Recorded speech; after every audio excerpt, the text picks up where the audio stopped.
Hello friends, Acura classes के इस YouTube channel पे आपका स्वागत है। आज हम लोग यूज करेंगे इफ और इफ नॉट का। तो हम सीखेंगे इफ या इफ नॉट का यूज कैसे किया जाता है। हिंदी में इफ का मतलब होता है यदि या अगर, यदि अगर होता है, और इफ नॉट का मतलब होता है यदि नहीं। तो देखिए, जब सेंटेंस में बच्चों अनलेस दिया रहेगा तो अनलेस को हटा के इफ नॉट लगाना है। अनलेस को हटा के इफ नॉट। जब सेंटेंस दिया रहेगा उसमें अनलेस होगा और तो अनलेस को हटा के हमें लगाना होगा इफ नॉट। इफ तो स्टार्टिंग में ही लग जाएगा, नॉट हमेशा हेल्पिंग वर्ब के साथ ही आएगा। किसके साथ आएगा? Helping verb. तो चलिए शुरू करते हैं पहला एग्जांपल। अनलेस को हटा देंगे बच्चों, अनलेस हट जाएगा। अनलेस के बदले क्या लगाना है? इफ नॉट लगाना है। तो इफ तो शुरुआत में ही लगा देंगे इफ, फिर सब्जेक्ट आ जाएगा ही, इफ ही, उसके बाद इज आएगा, उसमें नॉट लगा देंगे। If he is not sure, comma का कॉमा, ही कांट विन। आया समझ में? शुरुआत में हमें इफ लगाना है, फिर सब्जेक्ट लेना है, फिर हेल्पिंग वर्ब में नॉट लगा के श्योर ही कांट विन। यदि वो श्योर नहीं रहेगा तो वो जीत नहीं पाएगा। चलिए अगला देखिए। Unless Katrina is well she can't take part in race. तो अनलेस को हटा के क्या लगाना है? If not. तो इफ नॉट तो लगाना है, ठीक है। शुरुआत में हम लोग क्या लगाएंगे? इफ, फिर लेंगे सब्जेक्ट। सब्जेक्ट क्या है? कैटरीना। क्या है? कैटरीना। फिर लेना helping verb is. If Katrina is, फिर क्या लेना है? नॉट। तो इफ नॉट लगा किसके जगह पर? अनलेस के जगह पे।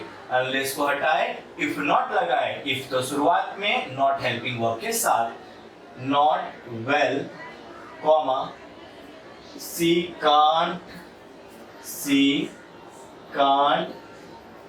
Take part in race. इसका मतलब क्या हुआ? इफ नॉट का मतलब यदि नहीं।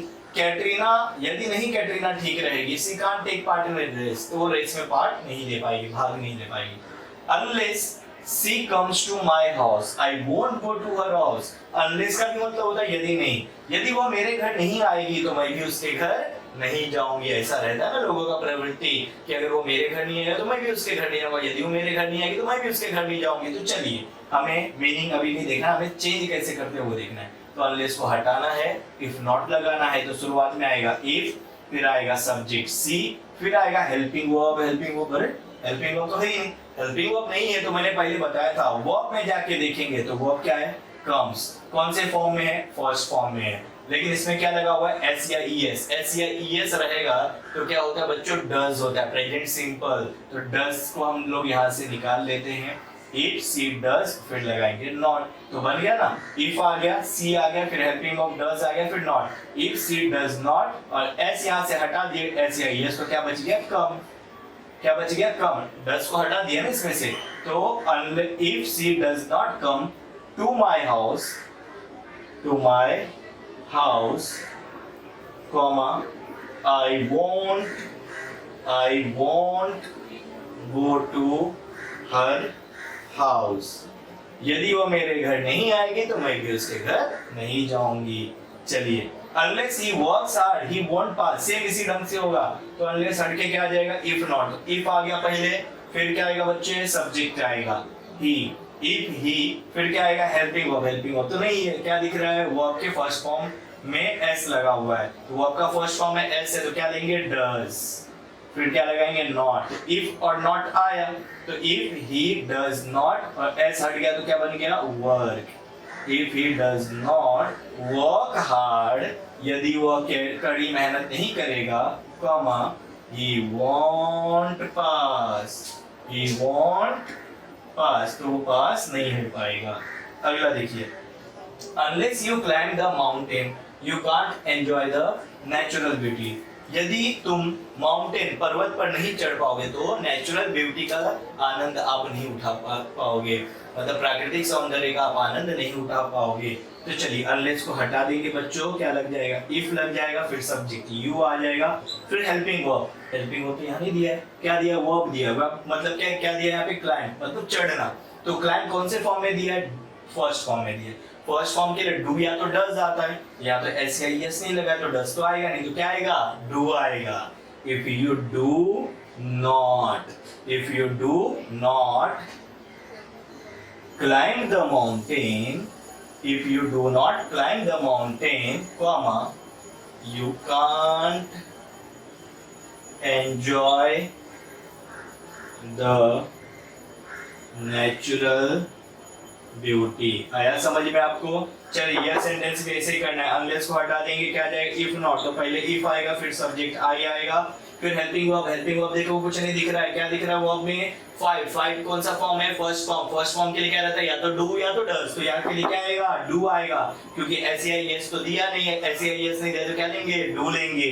इफ आई डू, फिर क्या लगाना है? नॉट। तो इफ नॉट आ गया। If I do not fight well, यदि मैं सही से नहीं लड़ूंगा, कॉमा, आई कांट सर्वाइव, तो मैं जिंदा नहीं रह पाऊंगा।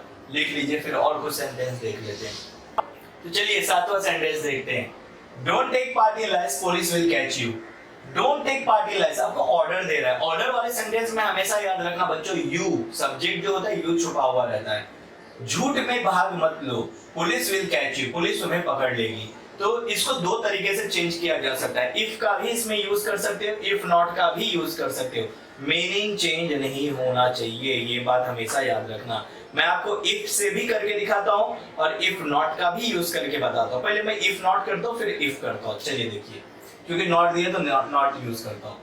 इफ, फिर क्या आएगा? सब्जेक्ट। सब्जेक्ट इसमें क्या छुपा हुआ? मैं बोला ऑर्डर वाला सेंटेंस है, यू छुपा हुआ रहता है सब्जेक्ट। इफ यू, फिर हेल्पिंग वर्ब क्या दिया? डू दिया। इफ यू डू नॉट या डोंट, डोंट दिया, डोंट लिख देता हूं, या डू नॉट लिखोगे तो भी चलेगा। If you don't take part, if you don't take part in lies, comma, police will not catch you। Meaning देखिए बराबर है क्या? if you don't take part in lies, यदि आप झूठ में भाग नहीं लोगे, police will not catch you, police तुम्हें पकड़ नहीं सकती है। तो ये हो गया एक मीनिंग। दूसरा, इफ का अगर यदि हम लोग इफ का अगर यूज करेंगे तो क्या हो जाएगा? If you take part in lies, यदि तुम झूठ में भाग लोगे, police will catch you, police तुम्हें पकड़ लेगी। If you take part in lies, यदि भाग लोगे, police will catch you, police पकड़ेगी। If you don't take part in lies, झूठ में भाग नहीं लोगे, police will not catch you, police तुम्हें नहीं पकड़ेगी। झूठ का भाग लेना है तो पुलिस पकड़ लेगी, झूठ में भाग नहीं लेना है, पुलिस नहीं पकड़ेगी। बराबर है? मीनिंग में ध्यान रखना है आपको। Don't touch the switch board, you may gate shock. Don't touch, तो इफ नॉट का पहले यूज करेंगे हम लोग। If you don't touch the switchboard, if you don't touch the switchboard, you may not get shock। यदि आप touch नहीं करोगे, छुओगे नहीं, किस चीज को? स्विच बोर्ड को, you may not get shock, आपको झटका नहीं लगेगा। अब if का यूज करते हैं तो if you touch the switchboard, if you touch the switch board, यदि आप टच करोगे, छुओगे, क्या छुओगे? स्विच बोर्ड, स्विच बोर्ड को छुओगे, यू मे गेट शॉक, तो आपको झटका लग सकता है। सही बात है ना? स्विच बोर्ड अगर टच करेंगे तो झटका लगेगा, नहीं टच करेंगे तो नहीं लगेगा। तो चलिए ये पहले हम लोग इफ नॉट के जरिए करते हैं।